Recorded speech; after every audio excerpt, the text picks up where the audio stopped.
হবিগঞ্জের ইকরাম আঞ্চলিক সড়কে যাত্রীবাহী টমটম উল্টে চান মিয়া নামের এক যাত্রী নিহত হয়েছে। এ ঘটনায় আহত হয়েছেন 4 জন। তাদেরকে উদ্ধার করে হবিগঞ্জ সদর আধুনিক হাসপাতালে ভর্তি করা হয়েছে। রোববার 10 সেপ্টেম্বর রাত 10:30টার দিকে এই দুর্ঘটনা ঘটে। নিহত চান মিয়া হবিগঞ্জ জেলার বানিয়াছং উপজেলার উত্তর সাঙ্গর গ্রামের সুরজ মিয়ার ছেলে। স্থানীয়রা জানান, শহরের আলম বাজার থেকে একটি টমটম যাত্রী নিয়ে ইকরাম উত্তর সাঙ্গরের উদ্দেশ্যে রওনা হয়।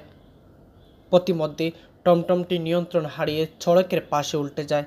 এতে চান মিয়াসহ 5 জন যাত্রী গুরুতর আহত হন। স্থানীয়রা তাদেরকে উদ্ধার করে হবিগঞ্জ জেলা সদর আধুনিক হাসপাতালে নিয়ে গেলে কর্মরত চিকিৎসক চান মিয়াকে মৃত ঘোষণা করেন।